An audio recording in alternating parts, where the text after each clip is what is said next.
I've got an unboxing to do.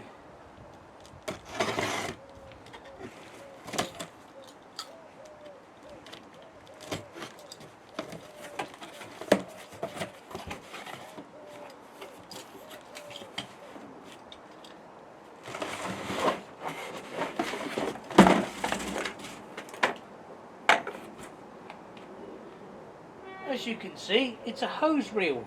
You may be wondering why I've got this sort. The answer is to replace the old one because the old one's unfortunately had an accident and broken.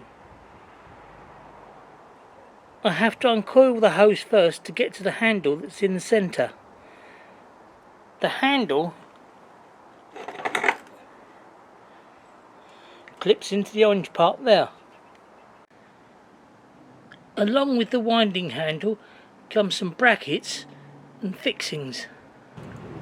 As you can see, the reel itself is mounted. You then put the hose on a spigot and you tighten up this nut. This is a bit awkward if you've got large fingers. Yep, can be done. This kit comes with two hose adapters. The one that's on there and this one.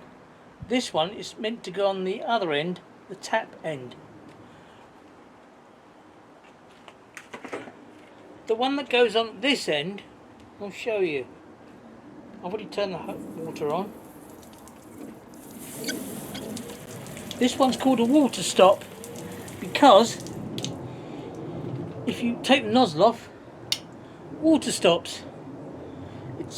It's in case you want to change it over to something else. It also comes with one of these, a plastic adjustable spray nozzle. Personally, I don't like them. I changed over to brass years ago.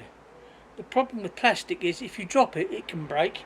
If you accidentally step on it or someone else steps on it, it'll break. And I've had several that have broken. So for me, it's brass. As you can see, it's all done. It was £33 from Screwfix, and the hose is actually from Hose Lock. I've tried all sorts of hoses throughout the years, anti-kink ones, flat ones. They all kink and twist, no matter what they tell you. So we'll just have to see how we get on with this one. The previous one sprang a leak, not the hose connection where it joins onto the reel. But anyway, if you like what you've seen, give me a thumbs up. A subscription to the channel would be great as well.